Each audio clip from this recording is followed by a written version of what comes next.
Est-ce que c'est bon, vous voyez tous en grand? Ouais? Ok. Oui, du coup, malheureusement, je n'ai pas trop entendu de l'instruction de Mehdi. En tout cas, pour nous, c'était important de participer, dans ce cas, au Sommet des peuples. Je vais vous faire une présentation du Sommet des peuples et puis de la COP30. Important de participer au Sommet des peuples parce que dans le cadre du lancement de la campagne sur la justice climatique, on a, en fait, on l'a lancé avec le rapport sur la base des informations du rapport de la Fédération internationale et on comptait beaucoup sur la Fédération internationale ActionAid pour avoir peut-être des cas d'études qui devaient être intégrés d'autres actionnaires dans le monde. Et en fait, ça n'est jamais arrivé. Et du coup, la campagne a beaucoup besoin de pouvoir tisser des liens sur le terrain avec des partenaires qu'on pourrait soutenir sur les questions de souveraineté alimentaire, impact de l'agro-industrie et justice climatique plus largement. Et dans ce cadre, le Sommet des peuples était pour nous quand même un événement assez important. Et du coup, bah, je vous présente un petit peu l'histoire des peuples. Oui, pour ceux qui ne savaient pas ou n'étaient pas au courant, le Sommet des peuples a eu lieu du 12 au 16 novembre à Belém au Brésil. Il s'est tenu dans l'enceinte de l'Université fédérale de Pará. En amont, en fait, c'est un processus qui, dès que au Brésil, les organisations de la société civile ont su que la COP30 allait avoir lieu là-bas, ils ont commencé à s'organiser. Donc, c'est pas quelque chose qui s'est fait les derniers mois. Il y a des personnes qui travaillent dessus depuis 2 ans pour structurer un événement populaire parallèle à la COP30, qui est la conférence officielle du climat sur les Nations Unies. Et du coup, c'est un travail de longue haleine que beaucoup d'organisations de la société civile brésilienne et des mouvements sociaux ont réalisé. Il y a eu un manifeste qui a été produit pour savoir un peu la vision stratégique de ce mouvement. Il y a plus de 1000 organisations de partout dans le monde qui ont signé ce manifeste. Alors, ils avaient dit qu'il y a eu plus de 15 000 personnes et après, j'ai entendu plus de 20. Donc, je sais pas encore vraiment les chiffres, mais en tout cas, il y a eu énormément de gens qui sont venus. Il y avait quand même pas mal de Brésiliens et de mouvements brésiliens, mais il y avait aussi des mouvements latino-américains, français, de toutes parties du monde. Il y a eu plus de 200 activités, comme je le mets là. Il y a eu plusieurs formats d'activités. C'était des grandes plénières selon des axes thématiques que je vais vous indiquer tout à l'heure. Il y avait des ateliers. En fait, plusieurs organisations pouvaient proposer des ateliers. C'était un peu comme les universités d'été des mouvements sociaux, mais en plus grand peut-être. Il y avait aussi, et je pense que les organisateurs tenaient beaucoup à ça aussi, des activités culturelles. Et même, il y a des artistes qui ont fait des œuvres spéciales pour le Sommet des peuples ou qui ont travaillé pour, pareil, tous ces mois-ci en réfléchissant, évidemment, des œuvres engagées. Il y avait des expositions, des concerts. Il y avait aussi une volonté importante de travailler sur les questions de l'alimentation qui d'ailleurs nous intéresse. Il y avait des cantines populaires. Ils ont essayé de faire en sorte que toute la nourriture soit locale, produite localement. Donc, il y a eu un grand effort par rapport à ça. Alors, le sommet s'est structuré autour de 6 axes thématiques qui sont là, comme vous pouvez le lire. Moi, personnellement, je m'étais beaucoup intéressée à l'axe 1, qui est le territoire et mer vivant, parce qu'il parlait de la souveraineté alimentaire, donc c'est souveraineté populaire et alimentaire. Mais comme vous pouvez le voir, il y a plusieurs sujets qui sont abordés, la réparation historique, le racisme environnemental, la transition juste, la démocratie. Et je pense que ça, c'est quelque chose qui fait une vraie différence par rapport à la COP, quoi. Après, la COP, c'est quand même un truc très spécifique sur le climat. Mais je pense que la plus-value du Sommet des peuples, c'est qu'il y a eu des réflexions très importantes sur la démocratie, la montée de l'extrême droite, et une vision politique sur l'internationalisme des peuples. Ensuite, il y a un axe sur les villes justes et périphériques. C'est notamment pour parler de la précarité, justement des personnes qui se trouvent dans les banlieues, qui est un phénomène que l'on peut retrouver en France aussi. Euh, et le sixième axe, qui était appelé féminisme populaire et résistance des femmes dans les territoires, qui m'intéressait aussi et que je trouve intéressait pas mal à Actionnet également. Donc, pour que vous sachiez, ces six axes, ils ont été définis bien en amont et même il y a des groupes de travail qui se sont réunis toute l'année pour organiser des sessions, des réflexions. Je pense que il y avait quand même des fois une barrière de la langue, même dans le sommet où la plupart des choses étaient en portugais, certaines sans traduction même. Donc, ça pouvait être un frein. Moi, heureusement, ma langue maternelle, c'est l'espagnol. Mais des fois, c'était assez difficile. Et les textes, le site web, tout ça, par exemple, pour les Français, c'était un peu compliqué parce que il n'y avait pas de traduction officielle, disons, en français. C'était surtout espagnol, anglais, portugais. Mais bon, il y a une déclaration finale que je vous présenterai tout à l'heure qui, elle est traduite et qu'on essaiera de mettre sur notre site Internet. Je mets deux photos, j'aurais pu en mettre des millions, mais en fait, le sommet s'est ouvert avec ce qu'ils ont appelé une barcata, c'est-à-dire un défilé, disons, de bateaux. Il y a eu près de 200 bateaux qui se sont élancés sur le Rio Guama, qui est un fleuve qui passe à côté de Belém. Et j'ai mis du coup une photo d'un bateau et une photo de l'équipe de la Fédération internationale actionnette qui a pu monter dans ces bateaux. Ces bateaux, chaque bateau était mené ou organisé par des organisations différentes. Et il fallait être inscrit parce que la marine, disons, brésilienne n'autorisait pas n'importe qui à monter dans n'importe quel bateau, donc il fallait s'inscrire en amont. Euh, et je crois que la Fédération Actionnette, moi, j'ai pas pu être dans le bateau parce que je suis arrivée à 4 heures du matin, le jour où 3 heures plus tard commençait l'embarquement pour les bateaux. Euh, mais du coup, il y a des membres de la fédération. Là, il y a une collègue du Brésil, le collègue qui est à Bruxelles, en Europe. Il y a des collègues de la Zambie. Enfin, il y a plusieurs personnes qui sont montées dans les bateaux. Ça a duré 4 heures. Euh, et c'est ça qui a un peu lancé, disons, l'événement. Je mets aussi quelques photos de la plénière d'ouverture. Donc, d'un côté, je mets une photo où il y a différents peuples autochtones qui ont été invités parce que, évidemment, Belém est une ville en plein milieu de l'Amazonie.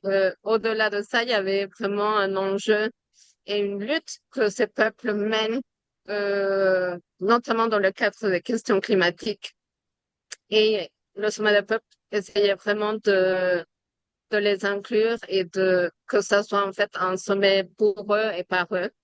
Et du coup, comme vous pouvez le voir pendant la plénière d'ouverture, il y a eu cette présence. Et d'un autre côté, j'ai mis une autre photo d'un mouvement maritime de pêcheurs.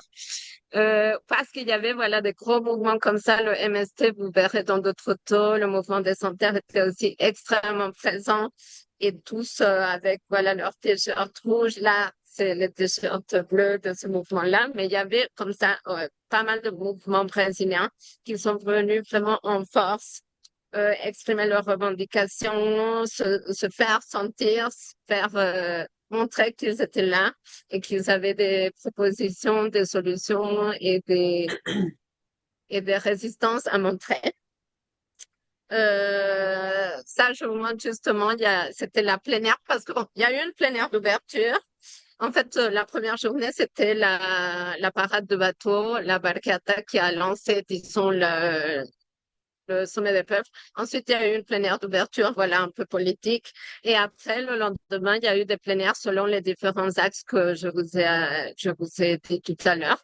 Moi, je suis allée à celle de la souveraineté alimentaire. Et justement, comme je vous le disais, il y a Là, il y a le mouvement des sans-terre qui était présent. Là, à nouveau, des peuples autochtones qui parlent avec une grosse banderole sur la défense de la forêt. Et comme je vous disais, il y a pas mal de revendications, mais une des plus grosses revendications, c'est de pouvoir délimiter les territoires de ces peuples-là, des peuples autochtones.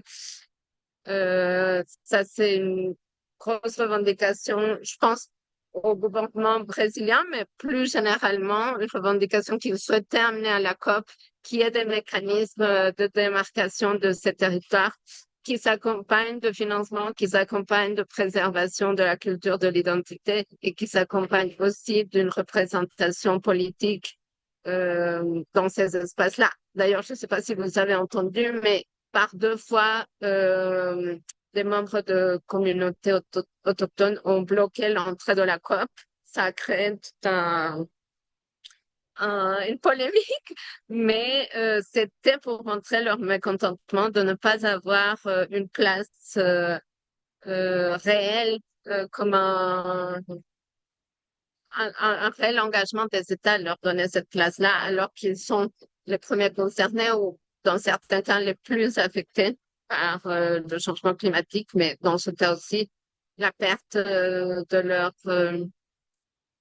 de leur lieu d'habitat, comme c'est la forêt.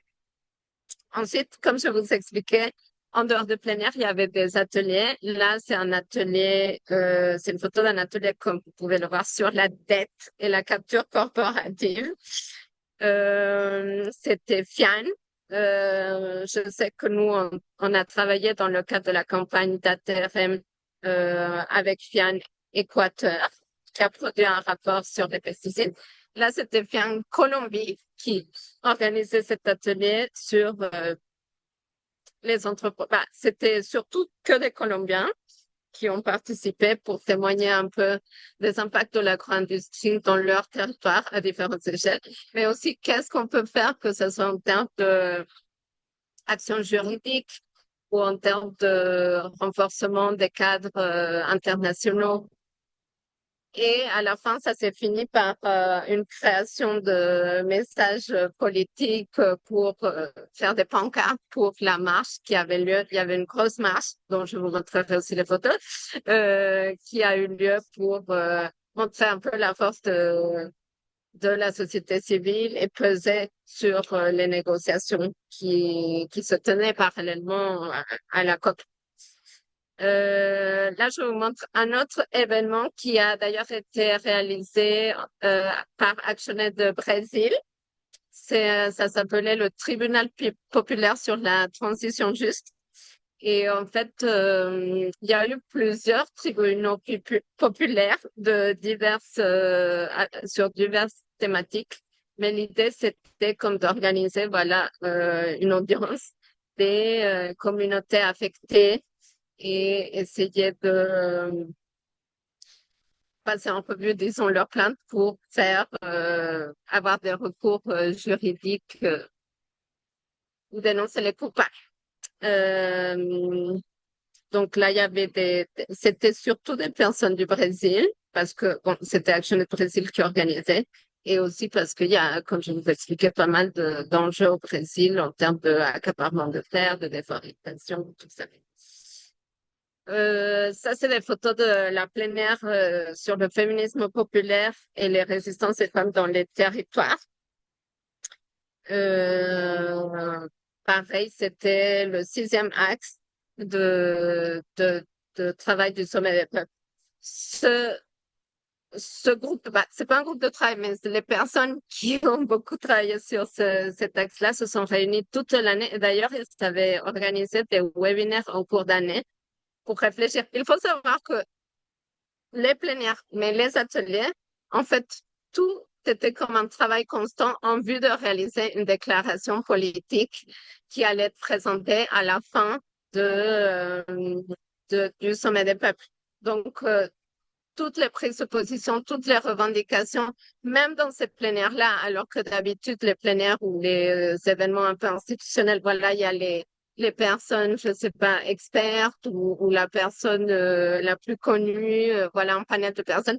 Ben, en fait, ici, certes, il pouvait y avoir des personnes qui représentaient un mouvement ou qui venaient, qui avaient un peu une reconnaissance et allaient parler d'un sujet, mais il y avait tout le temps la place laissée. Et des fois, c'était une longue place dans la plénière souveraineté alimentaire. Ça a été 45 minutes en début où les gens pouvaient venir sur scène, peu importe s'ils faisaient partie d'un mouvement de 5 personnes, et présenter leur mouvement et dire, voilà, nous, notre revendication, c'est ça, et crier leur chant, si tu avais des chants ou des choses comme ça. Donc, toutes ces plénières, tous ces ateliers, c'était en fait un travail collectif qu'on était en train de mener pour arriver à cette déclaration qui devait être portée à la COP 30 en disant c'est la société civile et les mouvements sociaux brésiliens, mais du monde entier qui exigent, qui ont ce positionnement.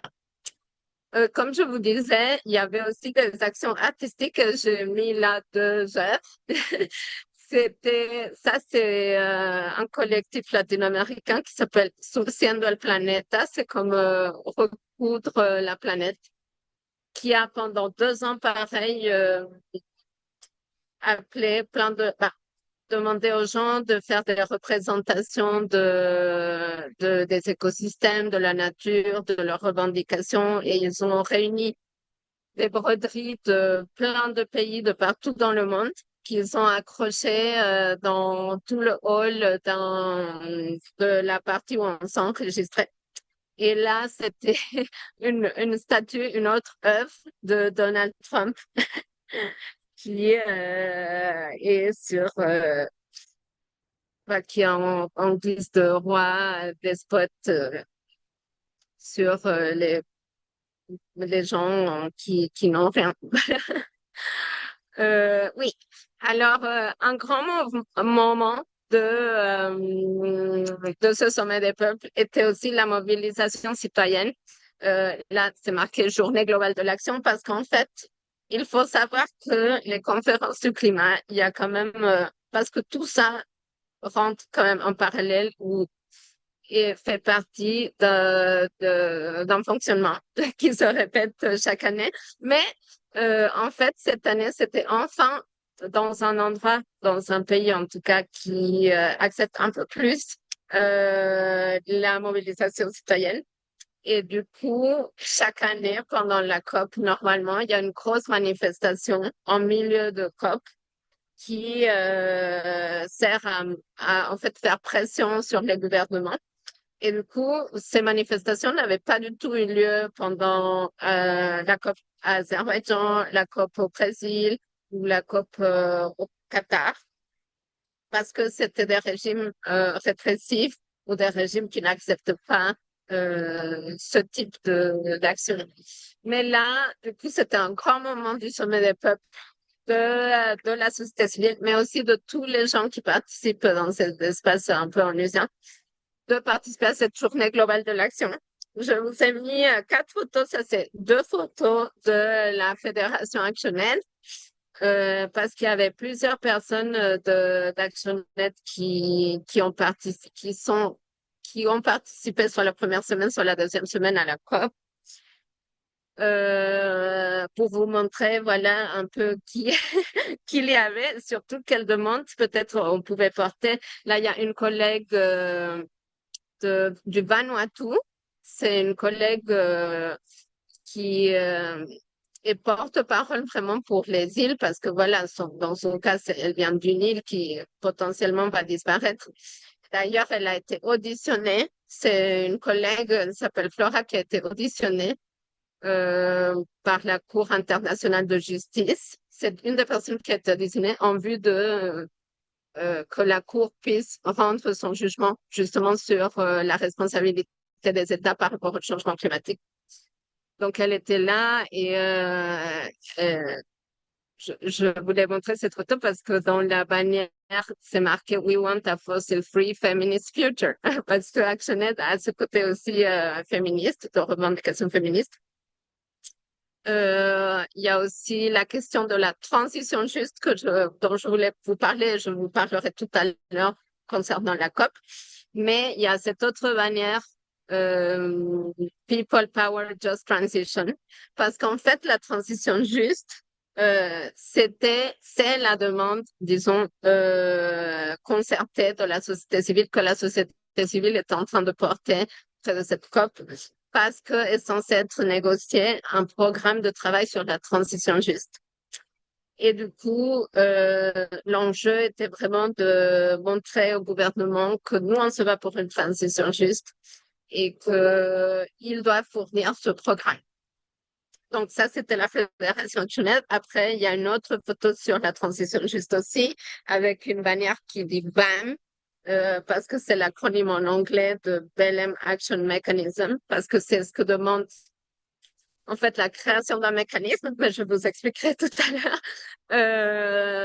Mais je voulais quand même vous montrer que c'était présent. Et à nouveau, je voulais vous montrer, c'est d'ailleurs les mêmes personnes, les pêcheurs qui défendaient les mers et les rivières. Bah, tout ça pour dire qu'il y avait une grosse mobilisation.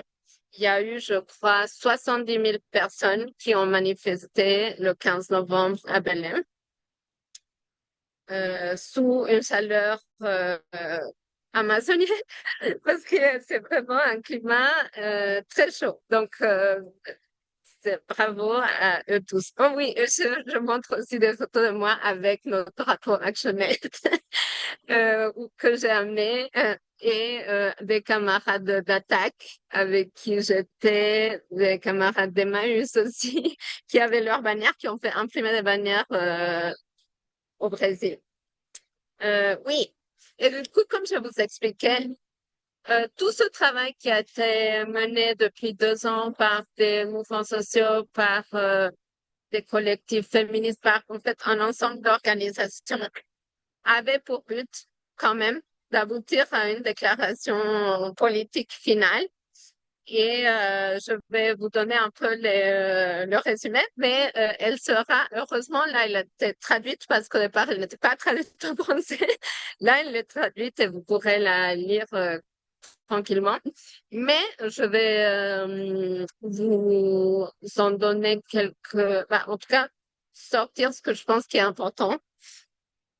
Du coup, cette déclaration, d'un côté, il y a les principes, de l'autre côté, il y a oui, des affirmations et après des propositions. Donc, dans les principes, ce que les membres du Sommet des peuples ont établi, c'est que déjà, ils reconnaissent le contexte actuel global de montée de l'extrême droite, du fascisme et les guerres. C'était très important pour eux de quand même poser ce cadre-là dans lequel on se trouve. Comme je vous disais, il y avait tout un axe qui parlait de la démocratie et du besoin d'internationalisme. Donc, déjà, ils disent clair que on se trouve dans ce cadre-là. En ce qui concerne la question climatique, il y a des coupables qui désignent clairement comme étant les pays du Nord, les multinationales et les classes dominantes. Ils reconnaissent le féminisme euh, au cœur de leur projet politique. C'est vraiment quelque chose qui leur tenait à cœur. Aussi pour ça, il y avait un axe dédié là-dessus, mais ils le disent vraiment dans cette déclaration. Comme je vous l'expliquais, leur vision du monde est guidée par l'internationalisme populaire, ils appellent ça. Et pour eux, il faudrait, entre justement tous ces mouvements sociaux et tous ces peuples qui luttent, tisser des liens de solidarité, de coopération et de lutte entre tous les peuples. Et il y a eu aussi l'annonce de la création d'un mouvement international des personnes touchées par les barrages, les crimes socio-environnementaux et la crise climatique. Euh, oui, du coup, il y avait des affirmations aussi dans cette déclaration. Par exemple, il désigne la principale cause de la crise climatique étant le mode de production capitaliste, d'un côté. De l'autre, ils parlent aussi des communautés qu'ils appellent périphériques, qui sont les plus touchées, les plus affectées par les événements climatiques extrêmes et ce qui s'appelle le racisme environnemental aussi. Et en particulier les femmes, les jeunes, les personnes pauvres et les personnes non blanches.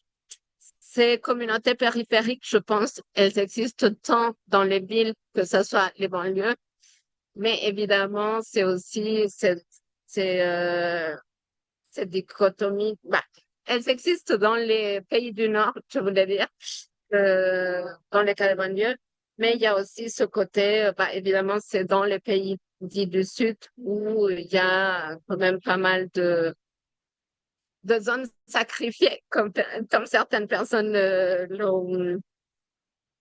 l'ont formulé, des zones sacrifiées où on se permet de détruire les écosystèmes, les modes de vie, les corps des personnes et voilà. Ensuite, il y a les entreprises transnationales en complicité avec les pays du Nord qui sont désignés comme étant au cœur du pouvoir capitaliste, patriarcal et raciste. Et on pointe du doigt certaines industries comme les industries minières, énergétiques, celles de l'armement, de l'agroalimentaire et les grandes technologies comme étant aussi les coupables de cette catastrophe climatique.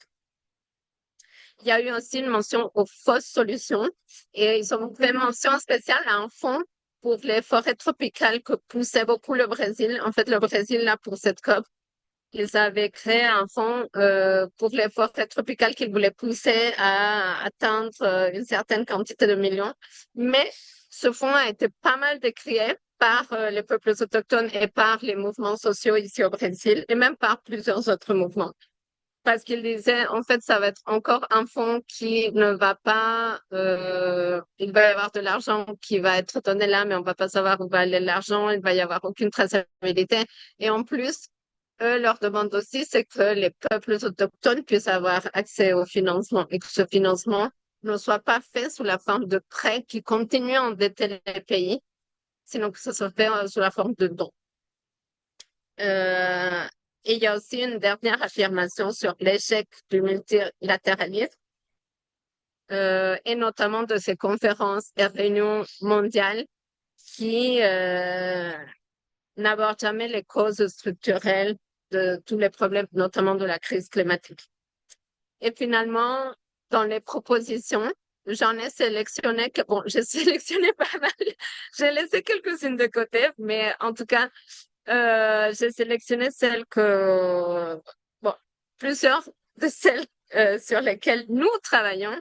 Et d'ailleurs, je pense que nous, on est extrêmement bien alignés à cette déclaration des sommets des peuples parce que c'est euh, nos axes de travail, notre stratégie est vraiment alignée. Enfin, du coup, dans les propositions, il propose une lutte contre les fausses solutions de marché, c'est-à-dire il y a une question beaucoup actuellement de financiarisation de la nature. Il faut savoir qu'il y a plusieurs mécanismes qui essayent d'être mis en place dans cette COP30, mais en général aussi dans d'autres espaces, où par exemple il y a la question des crédits carbone, où il y a bah, toutes sortes de mécanismes qui font que nos biens communs deviennent en fait juste des sources d'investissement. Et du coup, il faut lutter contre ça.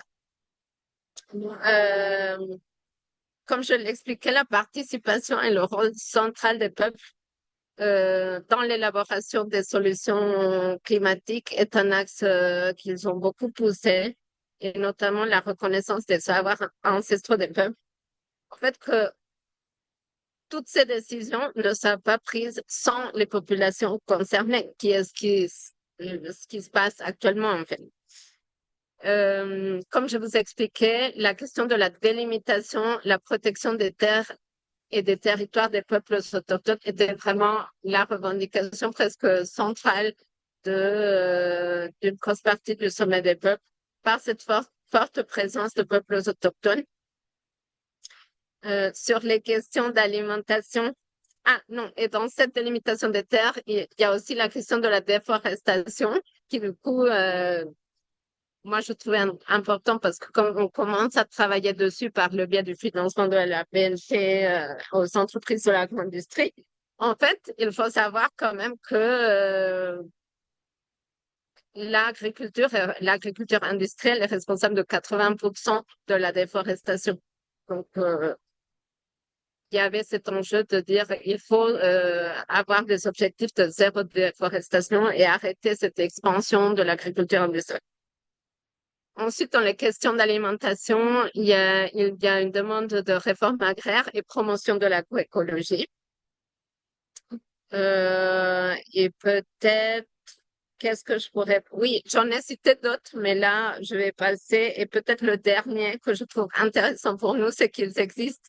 Ils exigent aussi un instrument international juridiquement contraignant en matière de droits humains et d'entreprises transnationales. Donc, c'est un peu un devoir de vigilance mondiale, quoi. Mais bon, vu l'état du devoir de vigilance en France et en Europe. Mais bon, en tout cas, c'est ce à quoi on aspire parce qu'on croit en cette responsabilité des multinationales dans cette crise climatique, mais aussi dans les atteintes aux droits humains et plus largement. Et aussi, ils ont mentionné la Déclaration des droits des paysans, euh, UNDROP, qui devrait être un des piliers de la gouvernance climatique. Donc voilà un peu pour ce sommet des peuples. C'est dur de résumer un peu parce que c'était quand même des jours assez riches.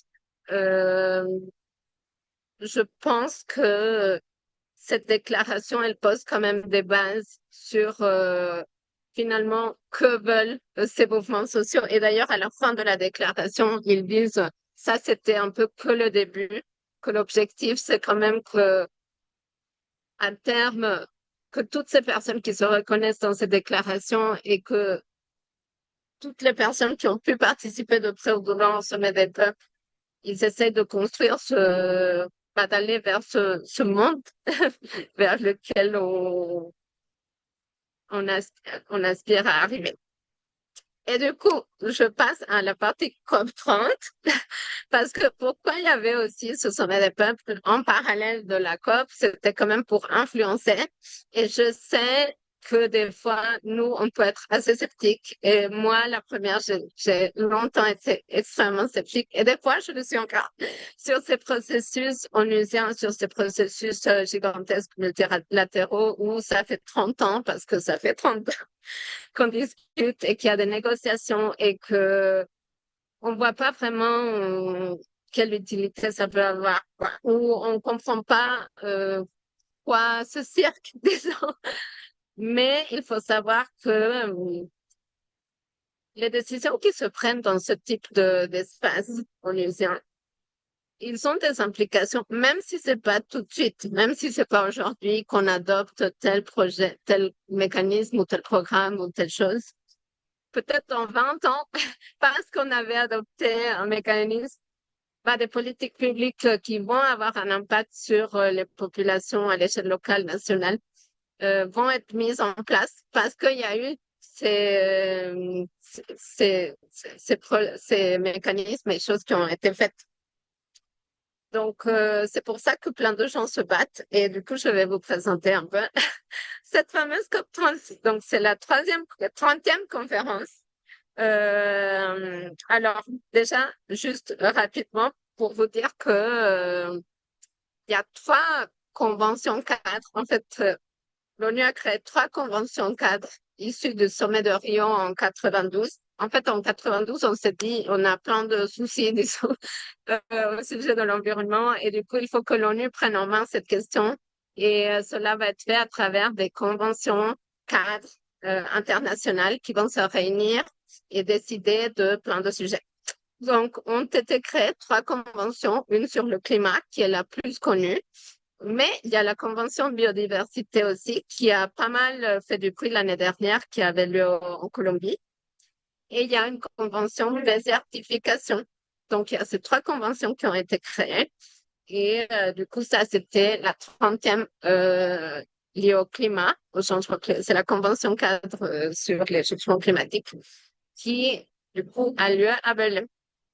Alors, la COP, c'est avant tout un espace de négociation.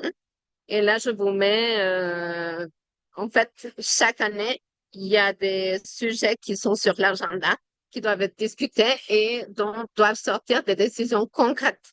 Cette année, il y avait 5 sujets. Donc, il y avait un programme de la transition juste qui devait être discuté et négocié. Il y avait un plan d'action genre. Il y a la question de la mitigation, la question de l'adaptation et la question de l'agriculture. Alors, c'est énorme. C'est d'ailleurs ce qu'on disait tout à l'heure.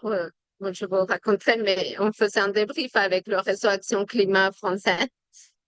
Et en fait, c'est énorme de devoir traiter d'autant de sujets. L'année dernière, il y avait que la question du financement, qui est quand même un énorme morceau. Mais disons que il y avait que ça, disons. Alors là, c'est plusieurs sujets qui en plus s'imbriquent les uns dans les autres. Certains dépendent d'autres, donc c'est quand même assez complexe. Et du coup, il faut savoir aussi que la présidence brésilienne, parce que le pays hôte, le pays qui accueille, devient, disons, le garant et devient le président, disons, de la convention. Et là, du coup, on est sous présidence brésilienne. Et la présidence brésilienne s'est rendu compte qu'il y avait pas mal de tensions, de choses qu'on n'allait pas réussir à négocier par rapport à ce sujet-là, et a décidé de créer un chapeau, disons, un texte chapeau qui viendrait résoudre, disons, plein de controverses dans ces autres textes. Bon, le texte, il l'a appelé Mutirao. C'est un nom d'un peuple, dans la langue d'un peuple autochtone. Mais c'est un texte chapeau qui est censé, comme je mets la slide, adresser les sujets épineux qui ne font pas consensus. Et d'ailleurs, dans ce fameux Mutirao, ils ont décidé d'intégrer une possible sortie, une feuille de route sur une possible sortie des énergies fossiles. Et aussi, ils ont parlé d'une feuille de route sur la déforestation. Mais bon, je vous explique ça là. Alors, il faut savoir que il y a eu à Dubaï, il me semble, il y a 3 ans, la sortie des énergies fossiles qui est apparue dans un texte de négociation qui a été écrit noir sur blanc en disant que éventuellement les pays, pour arriver à limiter le changement climatique en dessous des 1,5 degrés, ils devraient sortir des énergies fossiles. L'année dernière, en fait, dès que c'est écrit dans un texte, après, il faut travailler dessus, les parties retravaillent dessus et voir comment c'est mis en place. L'année dernière, il y avait plein d'organisations qui espéraient que ce qui avait été écrit à Dubaï puisse être retravaillé et voir comment ça se met en place. En fait, comment se met en place cette sortie des fossiles? Comment on va la financer? Quelles sont les différentes responsabilités des pays? Bon, l'année dernière, ça a été mis sous le tapis, personne n'a voulu discuter. Et là, du coup, Lula l'a ressorti sous la forme d'une feuille de route de sortie des fossiles. Il faut savoir que la Colombie, parce que là, il y a beaucoup le Brésil et la Colombie qui travaillent un peu ensemble, et ils se sont mis un peu d'accord. Le Brésil a présenté cette feuille de route. La Colombie a dit, ah, moi, je vais organiser la première conférence internationale pour la transition juste en vue de la sortie des fossiles. Elle va avoir lieu d'ailleurs en avril en 2026. Ça a été confirmé ce matin à l'occasion d'une conférence de presse où du coup la Colombie va accueillir cette première conférence où il faudra réfléchir à comment les pays du monde entier vont organiser cette sortie. Alors, la feuille de route et cette conférence sont censées être des approches complémentaires. Donc, si une feuille de route émerge d'ici, alors la conférence pourra travailler dessus et après, on pourra voir comment on organise ça pour les prochaines années. Oui. Alors, je vous disais, la COP est un espace de négociation et d'ailleurs, je vais tout à l'heure vous parler plus concrètement sur le cas de la transition juste. Mais la COP est aussi un espace de mobilisation, c'est-à-dire qu'au sein de l'enceinte de la COP, en général, la COP se tient lieu soit dans des stades, soit dans des centre de conférence très, très grand. Et oui, il faut savoir que c'est quand même un événement qui accueille, je crois, 50 000 personnes. Donc, c'est des espaces gigantesques qui sont divisés en plusieurs secteurs. Il y a des pavillons de pays, où par exemple la France peut avoir son pavillon et ils font des événements tous les jours, ils invitent des personnes. Il y a des pavillons de l'Allemagne, il y a des pavillons de toutes sortes de pays. Après, il y a des salles de side event où les organisations de la société civile peuvent organiser leurs propres événements. Il y a un espace presse où il y a même des chaînes de télé qui installent des studios pour couvrir l'événement. Et puis, il y a d'autres espaces où là, comme c'est des couloirs, voilà, où on circule, où la société civile peut mener des actions. Et là, je vous mets trois actions. Il y a une, là, c'est les enfants. C'est des enfants qui ont fait une action pour qu'ils soient pris en compte dans les décisions que prennent ces gouvernants. Là, ça, c'était une autre action avec un baril de pétrole gigantesque d'une coalition qui s'appelle Make Polluters Pay, donc faites payer les pollueurs. Et là, il y avait une autre action, c'était Kick Suits Out, c'est-à-dire renvoyer les costards, cravates dehors. C'était pour pointer du doigt la présence de lobbyistes à la COP. Et du coup, bah, chaque action, elle a quand même pour objectif de influencer les négociations ou dénoncer un manque d'ambition sur tel ou tel sujet. Il faut savoir que ces actions sont extrêmement cadrées. Il y a tout un processus pour soumettre son action. Et il y a des règles à respecter. On ne peut pas mentionner de pays en particulier. On ne peut pas mentionner des devises. On ne peut pas dire dollar, yen ou je ne sais quoi. Euh, c'est que 30 minutes d'action. Il faut délimiter l'espace quand tu réalises ton action, donc c'est quand même assez cadré.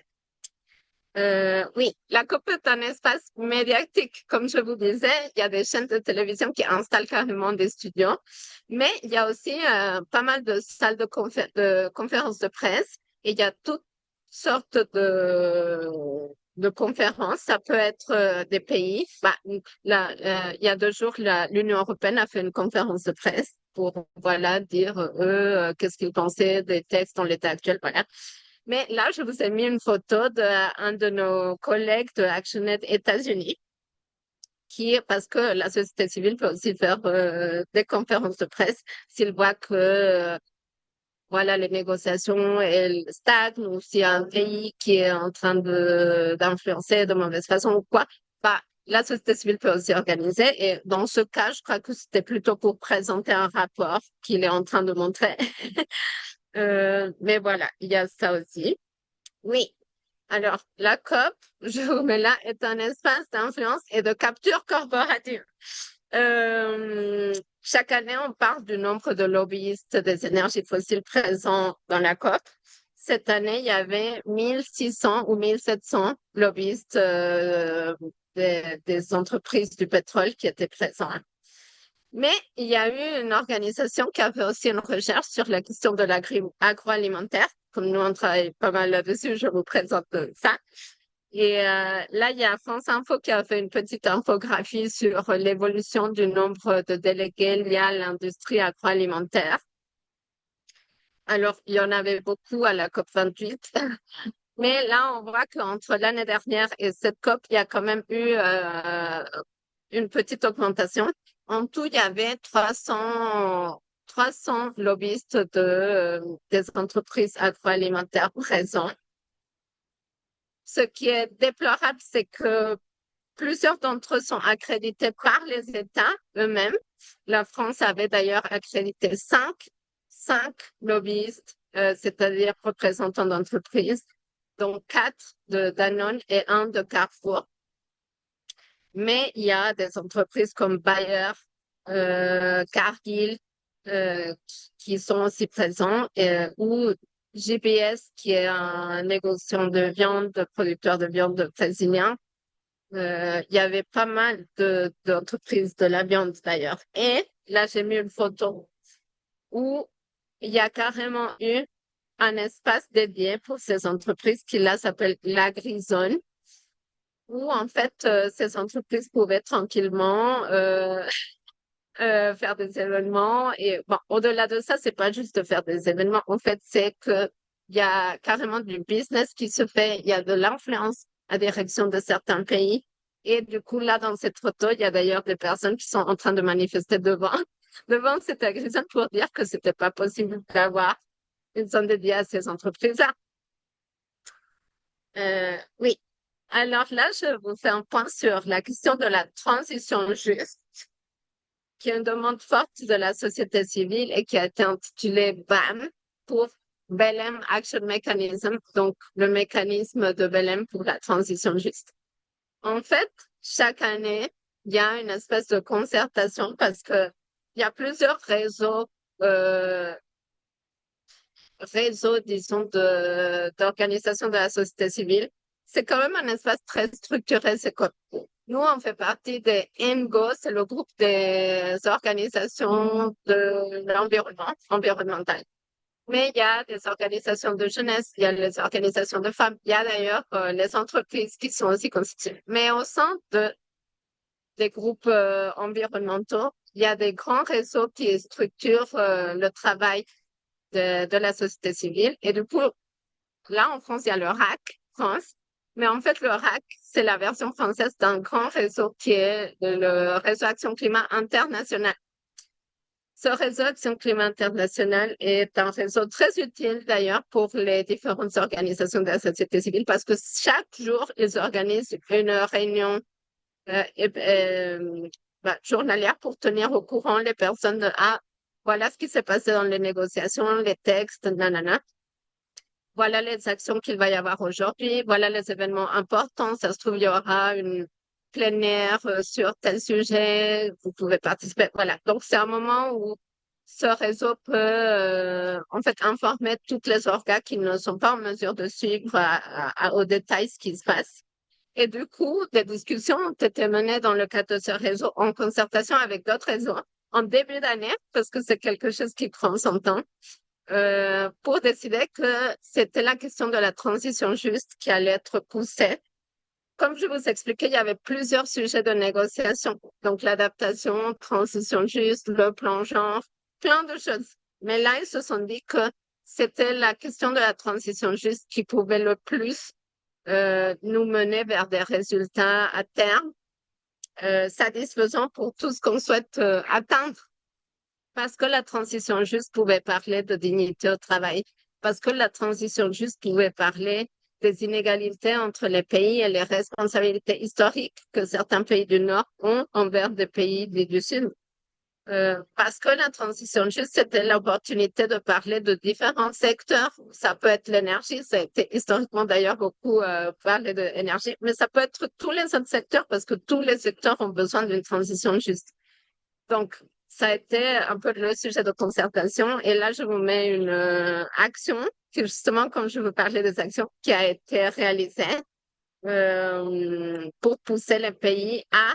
C'est quoi l'enjeu? En fait, l'enjeu, c'est d'avoir un mécanisme concret sur la transition juste. En fait, il faut savoir que les COP, elles ont des agendas de négociation et que la question de la transition juste était apparue, je crois, à la COP 27. Je ne sais pas si c'était en Égypte. Et du coup, on avait dit qu'il allait y avoir un programme de transition juste. Après, dans la COP 28, ça a commencé à être discuté. Et jusqu'à aujourd'hui, il y a eu des dialogues, des conférences, en fait, c'est les pays qui se réunissent, qui parlent de, OK, qu'est-ce qu'on entend vraiment de transition juste, nanana. Et du coup, cette année était censé être fini ce programme. À la base, c'était appelé Programme sur la transition juste.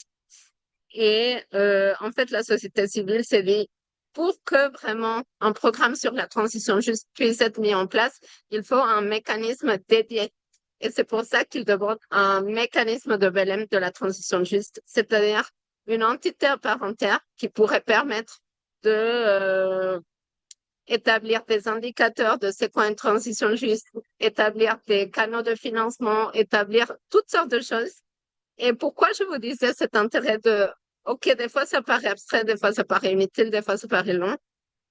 En fait, à terme, un jour, si jamais il y avait un mécanisme de la transition juste, ça voudra dire que les pays, à l'échelle nationale, auront leur propre stratégie sur la transition juste, qui en fait, les critères de cadre de ces stratégies-là seront issus de ce qui a été négocié en ce moment.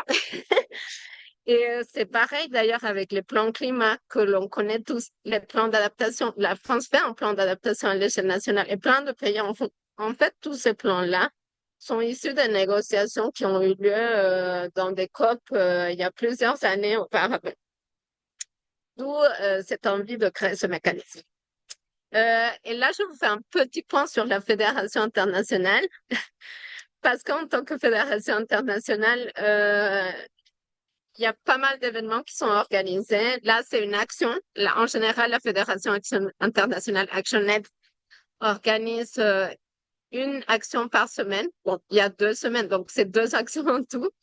Là, je vous montre celle qui a eu lieu cette semaine où j'ai participé. C'était un bingo de la transition juste, on a appelé comme ça, où il y avait une carte de bingo qui décrivait toutes les composantes pour un bon mécanisme de la transition juste. Et il y avait une autre carte de bingo du greenwashing, ce qui ne serait pas une transition juste. Et voilà. Et après, ça, c'est une photo de l'action de la semaine dernière et qui traitait plutôt, c'est en anglais, a seat at the table to put food on the table. C'était avoir une place sur la table de négociation pour avoir de la nourriture dans notre table.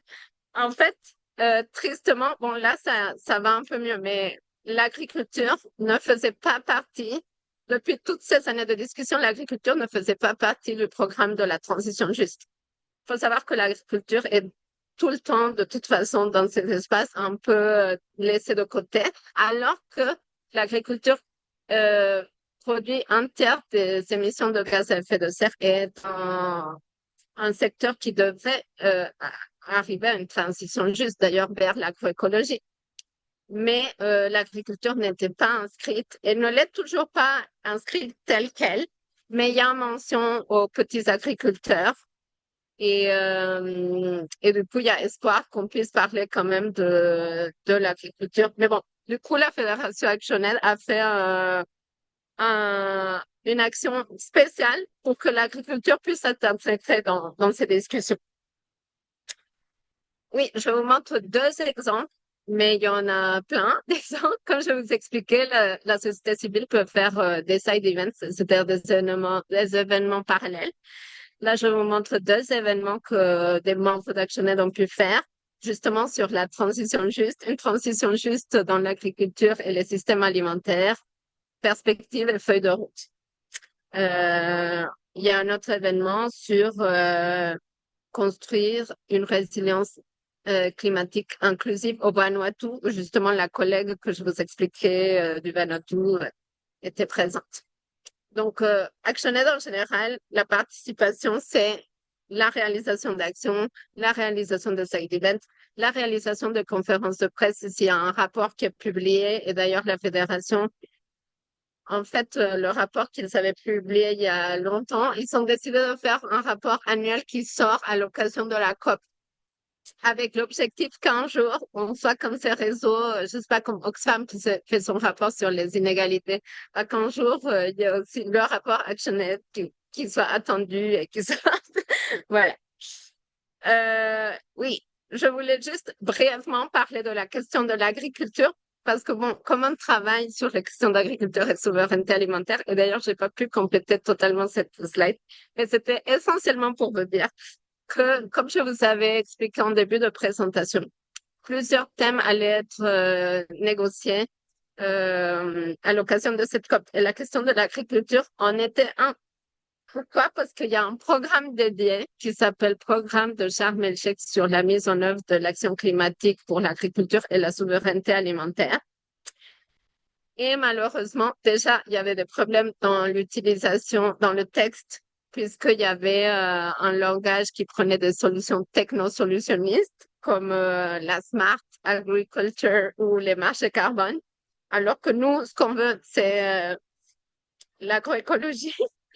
Déjà, il y avait ce problème-là, mais ensuite, ce qui s'est passé, c'est que les pays n'ont pas réussi à se mettre d'accord justement sur une quantité de points. Et je pense aussi qu'il y a eu cette influence de l'agro-industrie qui a fait que ça a été un échec. Et il y en a, en fait, les négociations sont finies la semaine dernière. C'était que la première semaine. Et il n'y a pas eu de texte adopté sur la question de l'agriculture. Ça a été décalé pour les intercessions, c'est-à-dire, en fait, entre les différentes COP, il y a quelque chose qui s'appelle intercession qui a lieu en juin, en général en juin, juillet, à Bonn, en Allemagne. Et du coup, ça a été décalé pour être discuté en Allemagne. Mais bon, voilà, c'était un échec dans ce canal de négociation. Et finalement, je voulais aussi parler d'un dernier point qui sont les attaques sur la question de genre. Comme je vous avais expliqué, il y avait aussi le plan d'action genre qui devait être adopté, bah, qui est toujours en cours de négociation et dont j'entends que c'est quand même que les négociations sont quand même bien et ça se trouve, il y aura un bon plan d'action genre. Par contre, je voulais quand même souligner qu'il y a des pays, l'Argentine et le Paraguay, pour être plus précis, qui, dans ce plan d'action genre, ont inclus une note de pas de page qui dit que concrètement, eux, ils reconnaissent la question du genre ou le mot genre comme étant défini par une convention nanana. Et quand on va regarder cette convention, en fait, c'est un truc de l'Église qui dit il n'existe que deux sexes biologiques, un homme et une femme. Et du coup, volontairement, ils oublient les minorités de genre et reviennent à cette définition binaire. Et ce qui est encore plus grave, c'est que non seulement ça a été fait dans ce plan d'action de genre qui a été ajouté cette note de bas de page, mais ils ont aussi ajouté cette note de bas de page dans le programme de la transition juste. Ils se sont dit, ah ben, vu que c'est en train d'être négocié, que c'est important, ajoutons cette note de page ici aussi. Donc, voilà des attaques quand même assez importantes. Et j'ai d'ailleurs appris que c'est pas mal poussé par le Vatican, qui, rappelons, est aussi un État faisant partie de différents États qui négocient. Et ce que j'ai appris, c'est que le Vatican, il venait que en négociation sur le genre pour expressément démanteler toute amélioration ou tout langage inclusif qui pourrait y avoir. Donc voilà. Voilà à peu près. J'espère que j'ai pas été extrêmement longue, mais je voulais faire un vrai retour sur, bah, même si ça couvre pas des fois exactement tout ce qu'on fait, que ce qu'on voit, tout ce qui se passe. Mais j'espère que ça a été intéressant et utile. Et s'il y a des questions, attendez, je vais arrêter le passage. Et s'il y a des questions. Alors du coup, je ne sais pas si Véronica m'entend bien, mais je vais Et faire... j'entends pas trop, Mehdi pourra les mettre dans le chat. Ouais, exactement. Du coup, je vous propose, si vous avez des questions après cet exposé de Véronica, si possible, soit de lever la petite main de Zoom pour signaler que vous voulez prendre la parole, soit de mettre une petite étoile dans le chat pour indiquer que vous voulez prendre la parole et je vais la distribuer, du coup, si ça vous convient.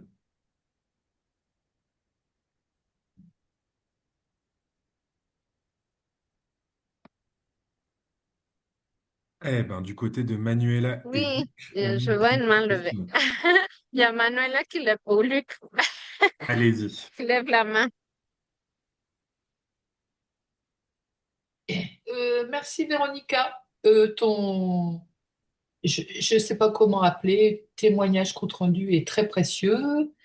Euh, alors, je voulais juste savoir ce qu'était le racisme environnemental. J'ai jamais entendu cette expression, donc juste si tu pouvais détailler, mais pas longtemps. Enfin, je me doute un peu de ce que ça peut être, mais voilà, j'ai pas de mots pour l'expliquer. Merci Véronica.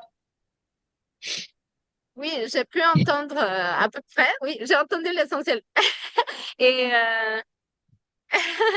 Et oui, en fait, le racisme environnemental, je crois qu'il a été pas mal traité sur la question des périphéries.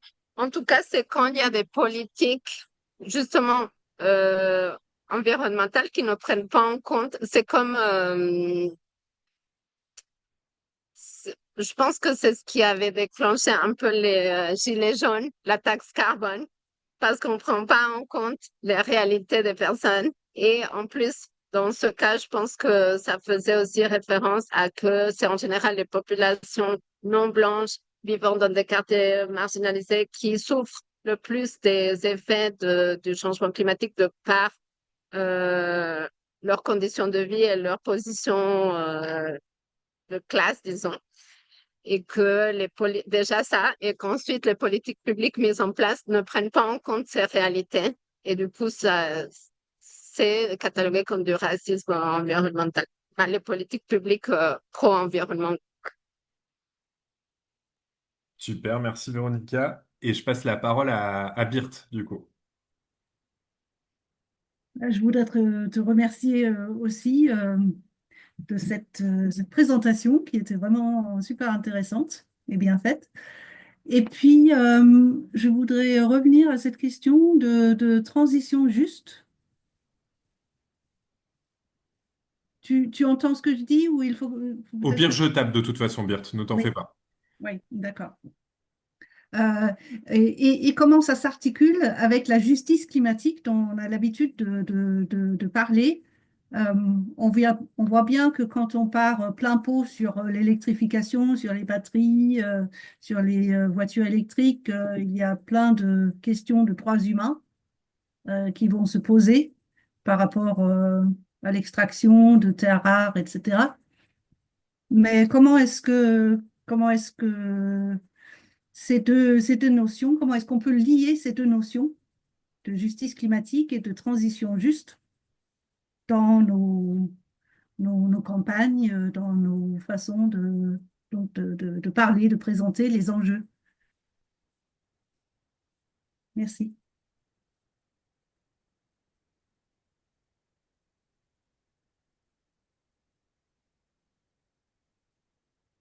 Oui, alors, non, j'avais pas pu entendre, mais c'est bien que Mehdi l'ait pu. Comment s'articule la transition juste avec la justice climatique? Euh, je pense que quand on parle de justice climatique, en tout cas, quand on essaie d'avoir cette vision un peu globale, c'est le poids des pays euh, qui ont profité parce que en fait c'est ça, il y a eu la révolution industrielle, il y a des pays qui ont exploité massivement le pétrole et on les connaît, disons, c'est le Royaume-Uni, le Japon, l'Australie, le Canada. Euh, pas toute l'Union européenne, mais là, on catalogue comme l'Union européenne parce que c'est un bloc dans les négociations. Et les États-Unis, évidemment. Et il y a cette responsabilité historique de ces États parce que depuis, ils ont émis plein d'émissions de gaz à effet de serre. Et quand on parle de justice climatique, c'est comment faire en sorte que ces gens qui ont pas mal profité ils arrivent à financer une transition vers les pays qui ont souffert de ce développement. Et je pense que c'est la même logique, la question de la transition, juste parce que ces mêmes pays qui ont profité sont ceux qui exploitent actuellement. Bon, il y a peut-être des ajouts comme la Chine, mais c'est quand même toujours eux qui, quand on parle, oui, là tu parles de l'extraction des terres rares, c'est eux-mêmes qui ont profité de l'exploitation du pétrole pour se développer, qui exploitent actuellement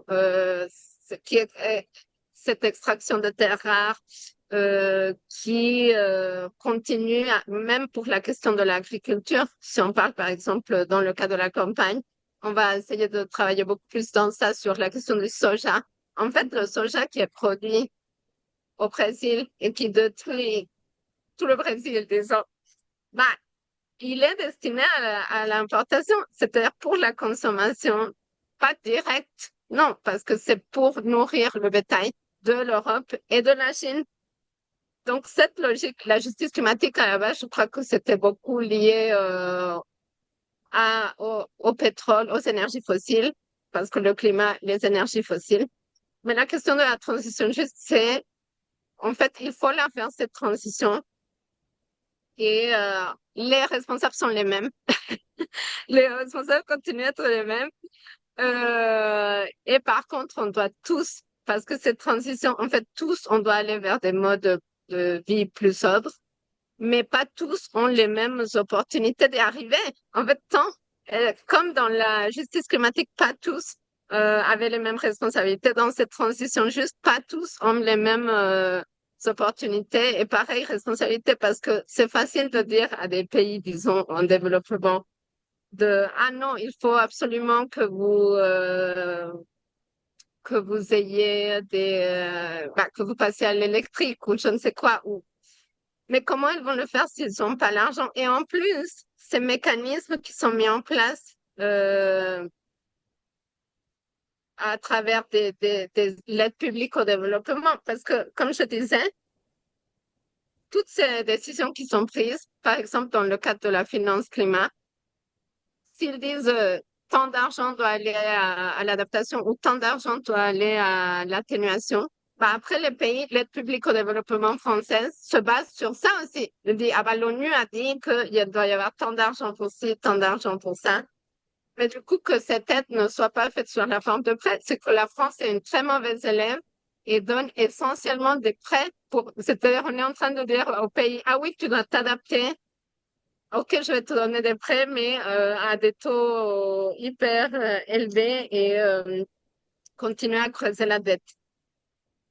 En fait, pour moi, c'est la même logique de les responsabilités et les moyens aussi. La transition juste, c'est plus une question de comment on arrive à un mode de vie plus sobre et sur plein de sujets.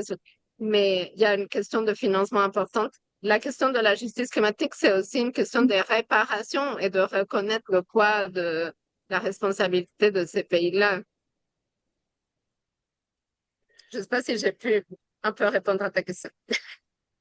Ben, déjà, c'était une excellente réponse, je trouve.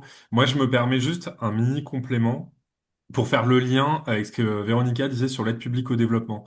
Quand en 2023, la Fédération internationale nous réunit à Bologne pour dire on veut lancer une campagne sur la justice climatique, ils nous présentent en fait les orientations mondiales qu'on observe aujourd'hui sur ces questions-là, et ils nous présentent la question de la croissance verte et tous les mots qu'on peut y associer. Et donc en fait, le postulat de départ de la Fédération internationale, c'était nous devons critiquer le système actuel qui est en train de nous emmener vers un capitalisme vert qui de toute façon va être nuisible pour la planète. Puisque si on se met à développer le solaire massivement, etc., on ne pourra pas soutenir une croissance continue et donc il faut remettre en question le système actuel. Et donc le système capitaliste, bien sûr. Euh, et ça, c'est une grosse question qui, par ailleurs, est totalement liée à ce que Véronica vient de présenter sur la réparation, puisque comment refuser à d'autres pays qui n'ont pas pu bénéficier de la même croissance, du même développement que nous, la capacité à se développer, parce que on décide qu'on remet en cause le système. C'est très épineux comme question. Et aujourd'hui, ce qu'on voit, c'est que les pays occidentaux refusent de se la poser. Et notamment, bah, la crise de l'aide publique au développement aujourd'hui, c'est comme le disait Véronique, à beaucoup de prêts. Donc de toute façon, on assujettit encore en plus les pays du Sud. Ces prêts vont vers du développement durable, mais donc beaucoup d'économie verte et donc de la croissance verte. Et surtout, ces prêts, et ça le nouveau rapport de la Fédération internationale le souligne, malgré le label développement durable qui peuvent être associés à ces prêts, ne vont pas en fait vers des projets qui ont un moindre impact sur l'environnement, etc. La France et d'autres pays occidentaux, via le soutien qu'ils donnent à d'autres pays, favorisent leurs propres entreprises qui ont des projets extractivistes dans de nombreux pays du Sud, etc. Et une partie de ces aides vont venir en fait aider à gagner des marchés dans ces pays. Donc en fait, le problème aujourd'hui de l'ensemble des financements sur ces sujets-là, c'est que on a une espèce d'énorme greenwashing des acteurs publics aujourd'hui qui ne destinent pas réellement ces aides pour penser un nouveau système et pour permettre un autre type de développement. Est-ce qu'il y a une autre question ou une autre intervention?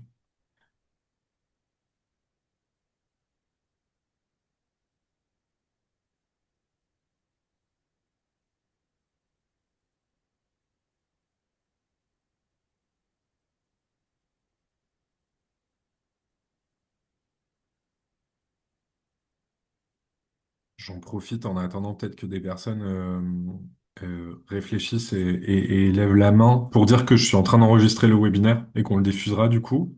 Et que Véronica, si c'est bon pour toi, quand tu auras le temps de m'envoyer la présentation, on la diffusera aussi pour accompagner la vidéo du Je webinaire. crois que j'ai entendu si c'est bon pour toi.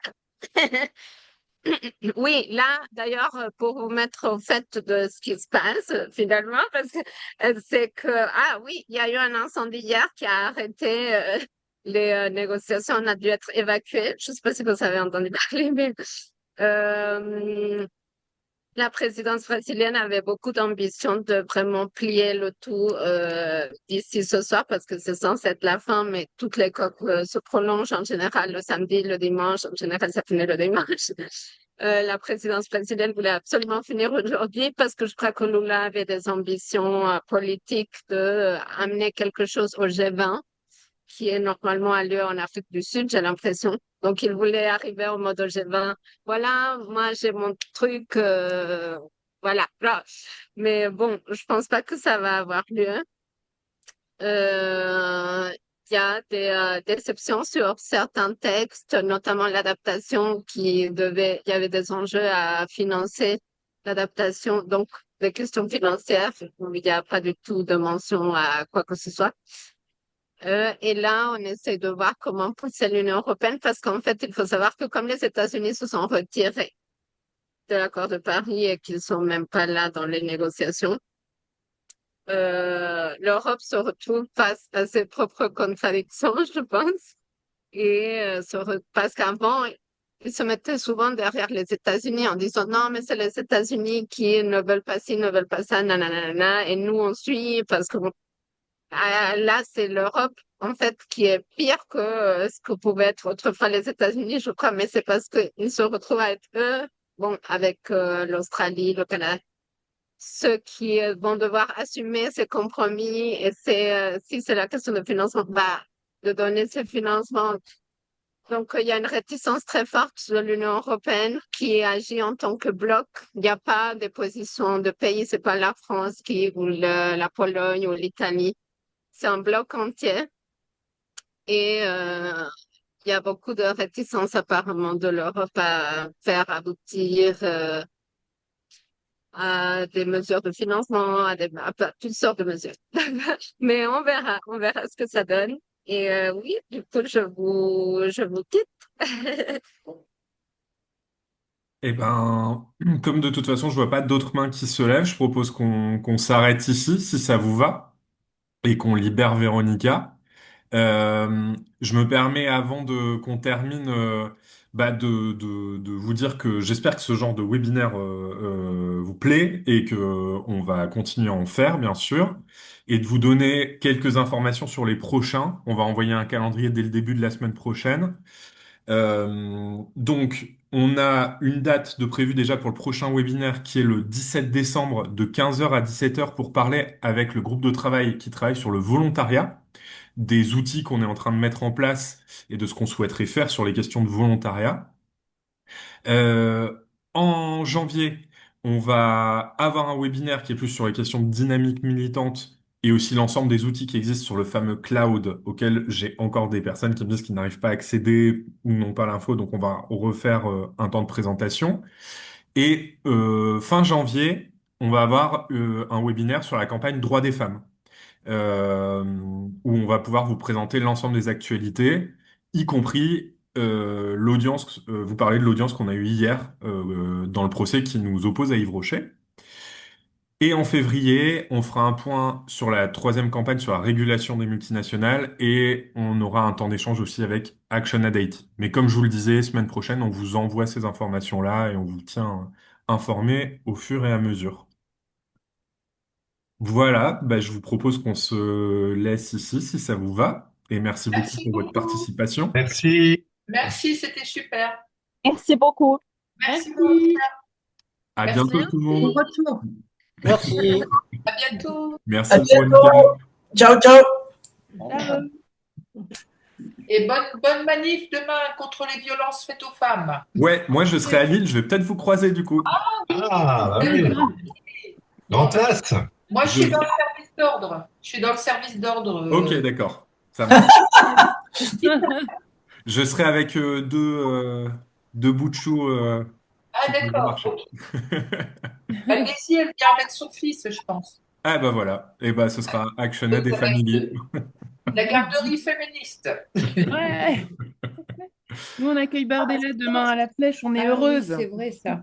Je vais essayer. Juste à côté de notre asso. Il On est- adore. Ah oui. Courage à vous. Allez. Courage et puis Merci. dites bien tout le mal qu'on pense de vous du coup. Ouais. Il y a une Merci. manif à quelle heure d'avant? Salut, Bonne soirée tout le monde. À bientôt. bonne soirée. Salut. Ah, bah bon.